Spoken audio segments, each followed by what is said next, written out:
Good evening बच्चों। हम लोगों ने पाइथागोरस प्रमेय देखा था।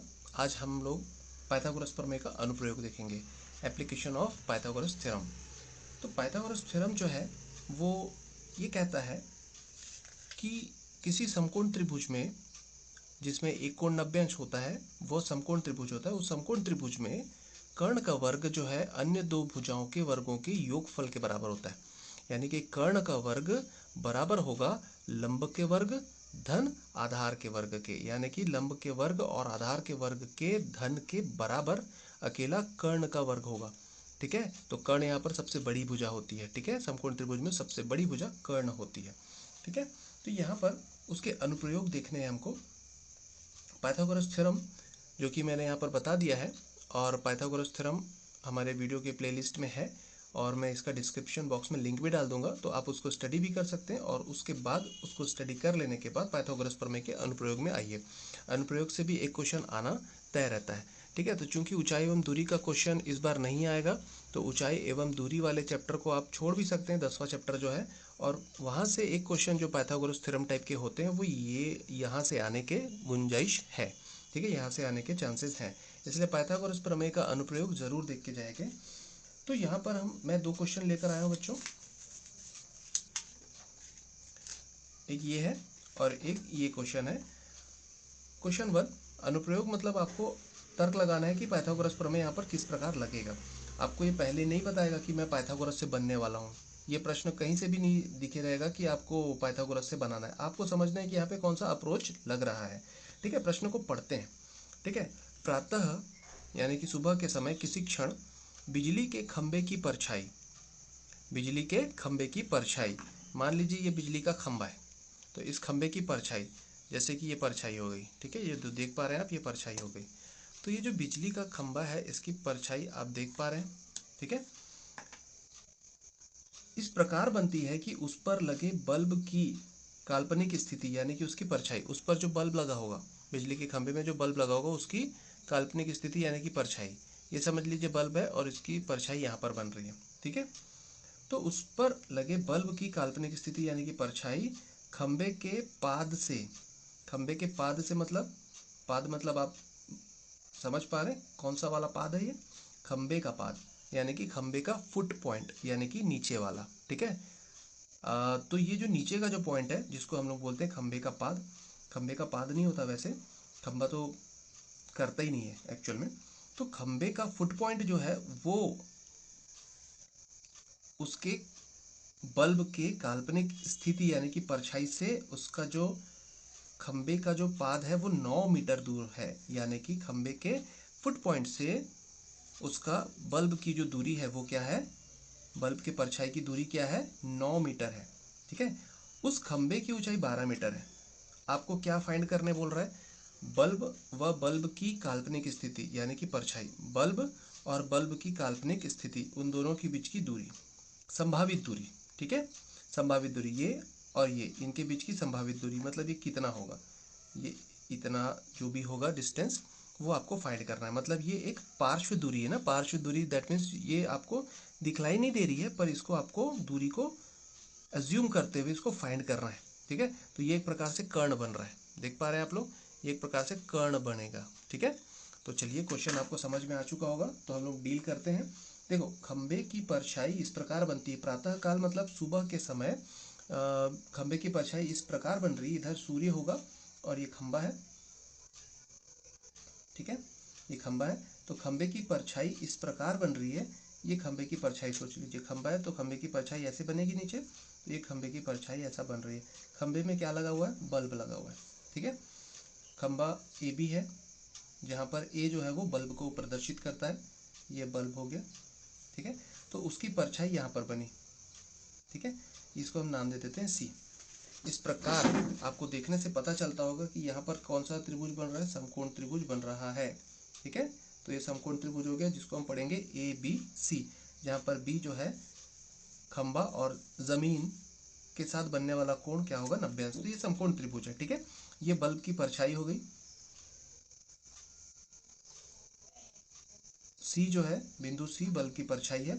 आपको बोलता है कि ये जो परछाई इस प्रकार बनती है कि उस पर लगे, खंबे पर लगे बल्ब की जो परछाई है वो खंबे के पाद से यानी कि खंबे के फुट पॉइंट से कितना दूर है, 9 मीटर दूर है। यानी कि ये दूरी कितनी है, 9 मीटर। बीसी जो है वो 9 मीटर है। उस खंबे की ऊंचाई 12 मीटर है, मतलब ये कितनी दी गई है, 12 मीटर दी गई है। आपको क्या फाइंड करना है, बल्ब तथा बल्ब की परछाई के बीच की जो काल्पनिक दूरी है वो दूरी आपको फाइंड करनी है, यानी कि AC फाइंड करना है।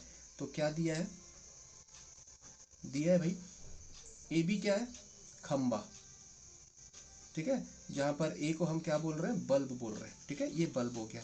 और BC क्या है, BC कौन है भाई, परछाई, खंबे की परछाई, ठीक है, खंबे की परछाई। और C जो है वो बल्ब की परछाई है, ठीक है। C यहाँ पर क्या है, बल्ब की परछाई। क्वेश्चन को आप अच्छे से डील करते हैं तो आपको भी समझ में आता है और जांचने वाले को भी बहुत अच्छा लगता है, इसलिए डीलिंग बहुत अच्छी होनी चाहिए। जो आप डीलिंग करते हैं वो बहुत अच्छी होनी चाहिए, है ना। तो ये जो C है बल्ब की परछाई है, क्या क्या दिया है, और खंबे की ऊंचाई, खंबे की ऊंचाई जिसको हम पढ़ते हैं AB, यानी कि खंबा, वो कितना है, 12 मीटर है, ठीक है। और क्या दिया हुआ है, खंबे के पाद से बल्ब के परछाई की दूरी, बल्ब की जो परछाई है, परछाई की दूरी खंबे के पाद से जिसको हम पढ़ते हैं BC, वो कितना है, 9 मीटर। अब आपको क्या ज्ञात करना है भाई, ज्ञात करना है बल्ब एवं बल्ब की परछाई के बीच की काल्पनिक दूरी। बल्ब एवं बल्ब की परछाई, जो परछाई बन रही है, परछाई के बीच की काल्पनिक दूरी इसलिए बोल रहे हैं क्योंकि ये कोई डिस्टेंस, मतलब हवे में है, ये डिस्टेंस है ना, खंबा तो आपको दिखेगा भी, ये भी आप नाप सकते हैं। और ये जो विकर्णवत जो दूरी है वो आप कैसे नापेंगे, मतलब ये एक काल्पनिक दूरी एक प्रकार से, ठीक है, सीढ़ी टाइप के। तो काल्पनिक दूरी आपको फाइंड करनी है, दूरी हमको ज्ञात करना है, ठीक है। तो चलिए भाई, अब यहाँ पर अब आप देखिए ये जो प्रश्न है, ये जो सवाल है, ये क्या अप्रोच ले रहा है, ये एक समकोण त्रिभुज का अप्रोच ले रहा है, मतलब समकोण त्रिभुज के हिसाब से सॉल्व होगा। तो समकोण त्रिभुज में आप जो जो चीज़ जानते हैं वो सब आप इसमें आप देखेंगे, ठीक है। अभी फिलहाल आप पाइथागोरस के इसमें है, 10वीं में आप पढ़ रहे हैं पाइथागोरस प्रमेय का अनुप्रयोग, तो पाइथागोरस का अनुप्रयोग इसमें लगेगा। पाइथागोरस प्रमेय क्या बोलता है, अगर आपको AC निकालना है तो आपको ये आधार और ये लंब पता होना चाहिए, तो आप कर्ण निकाल सकते हैं। तो हम यहाँ पर यूज करेंगे पाइथागोरस प्रमेय से, ठीक है,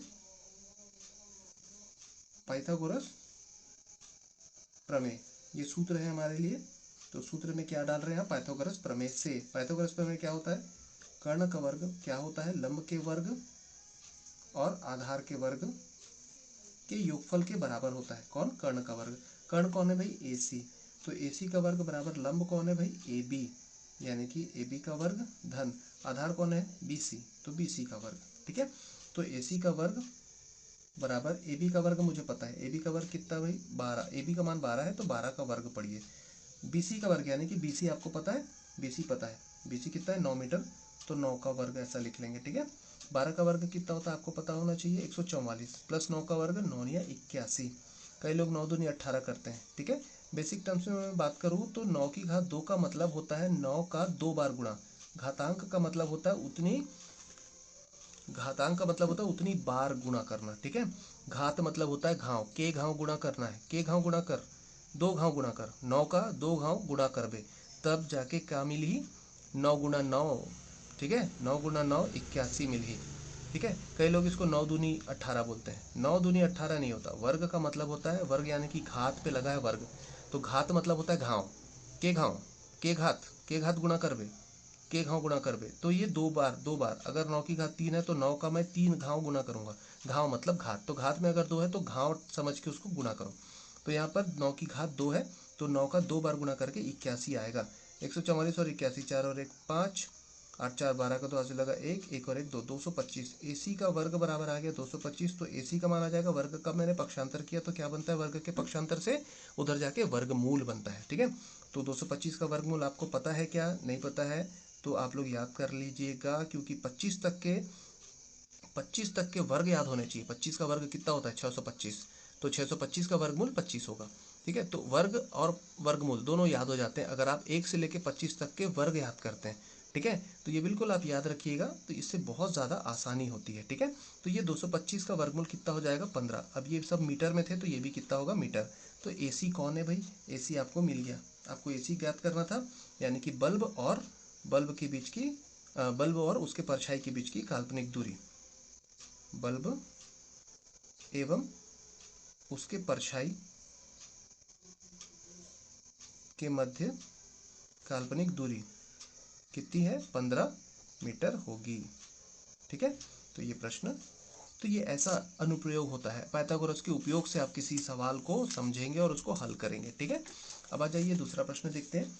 त्रिभुज ABC में AD लंब है BC पर और सिद्ध करना है हमको AB की घात 2 धन CD की घात 2 बराबर BD की घात 2 धन AC की घात 2।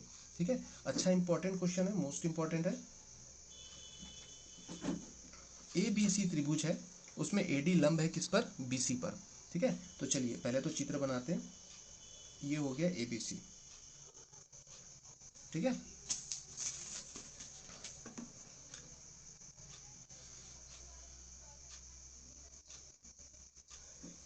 ये बना लेते हैं ABC। ABC में AD लंब है BC पर। ठीक है। ABC एक त्रिभुज हम बना लेते हैं। मेरे से सबसे शुरू में समकोण त्रिभुज ही बन गया है, समकोण त्रिभुज नहीं बनाना था, क्योंकि त्रिभुज ABC को क्या बोला है उसने, त्रिभुज ABC को बोला है मतलब इसमें किसी के भी बारे में बताया नहीं कि कोण A समकोण है कि B समकोण है ना। तो ABC है, तो मैं ऐसा बना लेता हूँ, स्केल निकाल लेता हूँ मैं, चांदा हाथ आया है। चलिए ये ऐसा पकड़ लेते हैं अपन, समझ लीजिए ये ABC है। ठीक है।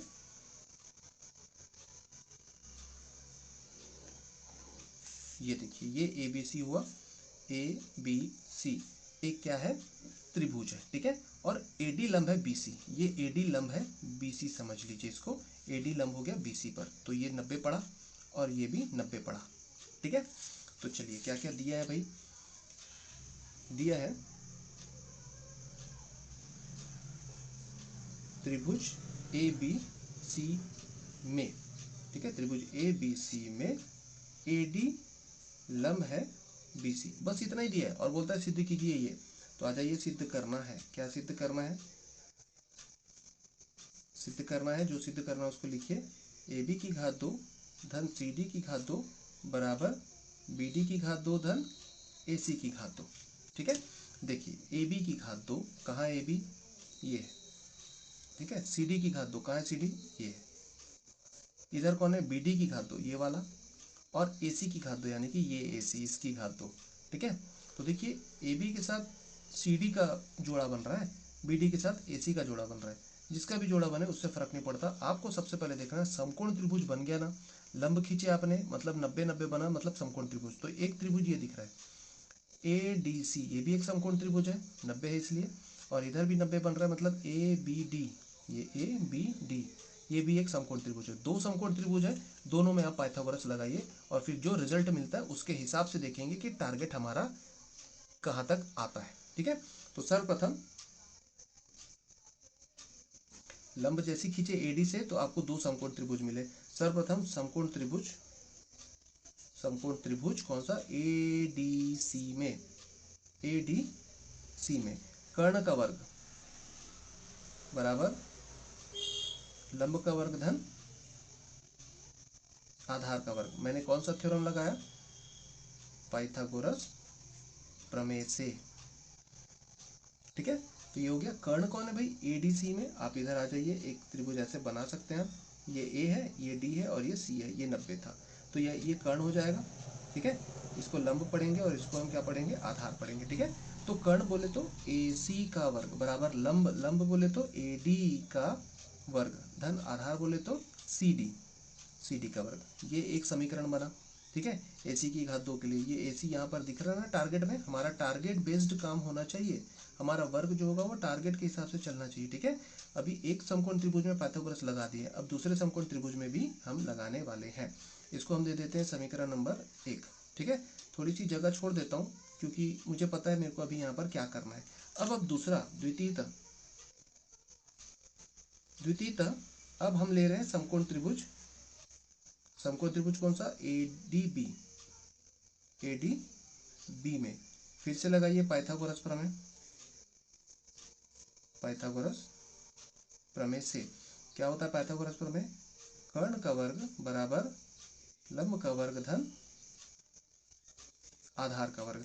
कर्ण कौन है भाई? इसमें चित्र बना सकते हैं आप ऐसा, ये हो गया ए, इधर बी, इधर डी, ये हो गया ए बी और ये डी, ये है आपका कर्ण।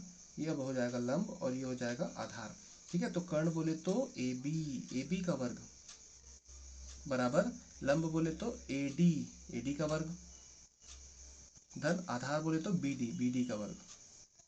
ठीक है, ये आ गया आपका समीकरण नंबर 2। दोनों को ध्यान से देखिए, आपका जो टारगेट है उसमें कहीं भी एडी दिखता है क्या?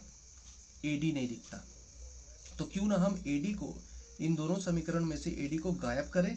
तो ए सी सी डी और बी डी ए बी ये चारों आ जाएंगे और एडी गायब हो जाएगा। तो कहीं ना कहीं आपको टारगेट क्या बुला रहा है? आपका जो टारगेट है वो क्या बोल रहा है कि मैं आ सकता हूँ आपके पास, बस एडी को यहाँ से गायब करो। दो क्लू आपको मिले हुए हैं, उन क्लूज को लेकर एडी को बस आप गायब कर दीजिए, आप अपने टारगेट में पहुंच जाएंगे। तो हम एडी को चलो यहाँ पर प्रतिस्थापित करते हैं। एक काम करता हूँ, एडी बराबर निकाल लेता हूँ यहाँ से। एडी का वर्ग इस सी डी के वर्ग को उधर भेजिए, तो क्या बन जाएगा? एडी का वर्ग इधर ही रखता हूँ मैं, सी डी के वर्ग को इधर भेज रहा हूँ, तो यहाँ पर ए सी का वर्ग है, ये धन है, इधर आके क्या हो जाएगा? ऋण सी डी का वर्ग। ये समीकरण 1 दे दीजिए इसको। ठीक है, इसलिए थोड़ी सी जगह छोड़ा था। सेम चीज़ यहाँ पे करेंगे, यहाँ पे भी एडी के वर्ग को निकालिए आप, तो ये एडी का वर्ग वैसे ही रहेगा। इस बीडी के वर्ग को जो धनात्मक में है इधर आके ऋणात्मक हो जाएगा, तो बनेगा ए बी का वर्ग ऋण बी डी का वर्ग। ठीक है, ए बी का वर्ग ऋण बी डी का वर्ग। ठीक है, ये ए बी का वर्ग ऋण बी डी का वर्ग, ये आ गया समीकरण नंबर 2। समीकरण 1 और समीकरण 2 में दोनों ए डी का वर्ग दायां पक्ष बराबर है, इसलिए बायां पक्ष भी बराबर होगा। तो समीकरण 1 व 2 से दोनों के बायां पक्ष बराबर करो भाई। ए सी की घात 2 ऋण सी डी की घात 2 बराबर हो जाएगा ए बी की घात 2 ऋण बी डी की घात 2। अब क्या चाहिए टारगेट में? देखिए, ए बी का वर्ग के साथ सी डी का वर्ग, ये वाला ऋण वाला उधर भेज दीजिए, तो ये बन जाएगा ए बी का वर्ग धन सी डी का वर्ग। ये ऋण वाला उधर जाके धन हो गया, और ये ऋण वाले को इधर लाके धन कर लीजिए। तो इधर कौन रह गया है? ए सी का वर्ग रह गया है, इसको लाएंगे तो धन बी डी का वर्ग हो जाएगा, और यही हमारा टारगेट था। देखिए, बी डी का वर्ग धन ए सी का वर्ग बराबर है किसके? ए बी का वर्ग धन सी डी का वर्ग। आप ऐसे भी लिख सकते हैं, जैसा टारगेट दिख रहा है या करके लिख लीजिए आप। ठीक है, वैसे आ चुका है, आंसर हमारा आ चुका है, सिद्ध हो चुका है। इसको अपन क्या लिख लेंगे? बी डी का वर्ग धन ए सी का वर्ग। ठीक है, सिद्ध हुआ, लिख सकते हैं सिद्ध हुआ, इति सिद्धम, जो भी लिखना चाहे। ठीक है, तो ये 2 क्वेश्चन थे जो आपको ये समझाते हैं कि पाइथागोरस प्रमेय जहां भी दिखे समकोण त्रिभुज वहां लगा दीजिए। ठीक है, समकोण त्रिभुज जहां भी दिखे, पाइथागोरस सबसे ज्यादा यूज होने वाला थ्योरम है जब भी समकोण त्रिभुज दिखता है तब। ठीक है, तो बिल्कुल ये दिमाग में रखिए कि पाइथागोरस को कैसे यूज करना है, जहां भी समकोण त्रिभुज हो यूज करिए। ठीक है, तो ये 2 प्रश्न थे, 1-2 प्रश्न आप अपने मन से कर सकते हैं। ठीक है, और मिलते हैं अगले इसमें, तब तक के लिए बाय बाय।